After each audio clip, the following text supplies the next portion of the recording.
When Meghan Markle first came into the fold as Harry's girlfriend, there was definitely a lot of excitement within the palace, both by the courtiers and with the family as well. Harry was really, really happy at the time. Meghan was very successful in her own right. She was a very impressive character. She had a successful career behind her. She'd been a spokesperson for the UN. She'd visited US troops. She kind of knew what it meant to be a royal without being royal, you could say. But in certain quarters, there was a bit of nervousness about how she would potentially assimilate into the royal family, because Meghan had a very different personality to the Queen or King Charles, or indeed Prince and Princess of Wales. She certainly had a go-get-'em Californian attitude. She had her own successful career. She had made her mark herself. She didn't need the royal family to become a celebrity or a public figure. But you could say there was a little bit of nervousness within the camp as well, because Meghan had a go-get-'em Californian attitude, very different to other members of the royal family. And she'd been very successful in her own right. So there was kind of a bit of nervousness of whether that would be creating a bit of friction or whether she would help Harry in his role as a senior member of the royal family. I think you could point to where things started to go wrong when William and Catherine and other members of the family started hearing from members of staff about how Meghan and Harry were treating some of their team. There was a lot of unhappiness at that time. People were not very happy working for the Duke and Duchess of Sussex. Certainly Harry and Meghan wanted things done a certain way. When it came to their wedding, they wanted things done immediately. And that didn't really fit in with the cordial and collegiate atmosphere that William and Catherine had certainly fostered in their team. But what I found in my research for this book is that a lot of people within both of their camps will say that the fractiousness of Harry and William's relationship can be tracked right back to their adolescence and their young adulthood, because not only was there jealousy on both their parts, Harry, how William was treated by the Queen and the Queen Mother, or William and Harry, how he was able to get away with a lot more in their adolescence, or when they were choosing what pillars they would have as their royal roles. Certainly William had conservation as one of his key pillars. Harry thought that he would be able to speak out on issues like the military, especially after he had served in the military in Afghanistan.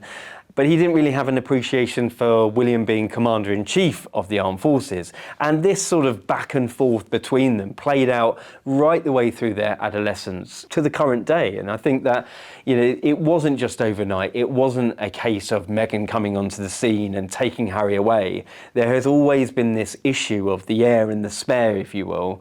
And they've always found that throughout their whole lives. It goes without saying that Catherine and Meghan are very, very different people. They are from different worlds. They speak, they act differently. They tended to try and present themselves in a different manner. But Catherine did want to give Meghan a chance. There was definitely a willingness to try and involve her in the royal family, trying to hold her hand as an outsider.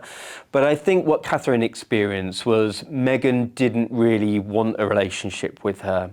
She really felt that she had been there and done it before. She felt that she had a successful career behind her. She had been speaking at the UN. She'd engaged with big charities before. She didn't really need the help. But what I think Meghan didn't really understand was that the royal family, the institution, it's a very, very different beast to being a celebrity or thinking you have a big profile. It has to be part of a hierarchical system. And Harry and Meghan didn't really want to play by the team's rules. And that, of course, set them on a collision course to eventually leaving the royal fold. But I think there should be a degree of sympathy for Harry in some quarters, because if you look at it from his point of view, his brother and indeed his sister-in-law were afforded things from the palace, from the institution, that he wasn't allowed. Certainly William was able to bring Catherine into the royal fold far sooner than Harry was allowed to introduce Meghan. You look at the issue of security and advice from Clarence House, or indeed the wider institution. Catherine was able to be advised unofficially by the courtiers that were working for the Prince of Wales at the time and Prince William, and they were advising her on how to deal with the media. Catherine was afforded security as soon as she became engaged to Prince William. So when you look at from Harry's point of view, none of this was possible for him. And you could understand why he felt aggrieved, maybe not in the manner that he went about it, but certainly from his point of view, while it was one rule for them and another for us. What is clear is that William and Catherine did want Harry and Meghan to stay within the royal fold. Certainly their roles would be easier if Harry and Meghan did want to be part of the team. When you've got a slimmed down monarchy, it's going to look a bit threadbare without the Sussexes taking a large burden of the responsibilities. And that will fall to William and Catherine.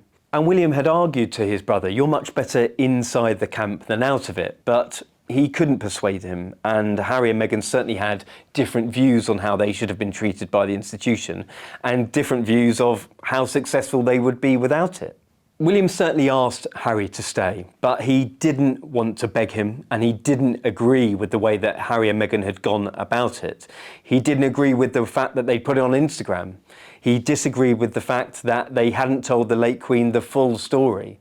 And if they didn't want to be part of the team, was there any point in making them stay anyway? Catherine certainly didn't think there was. She certainly had a viewpoint that if they wanted to leave, then they should be allowed to, without being begged to stay, because everything had to be about the institution. It had to be about what William and Catherine were trying to build, and they had to protect their future. And if Harry and Meghan didn't want to be a part of that, well, then let them leave.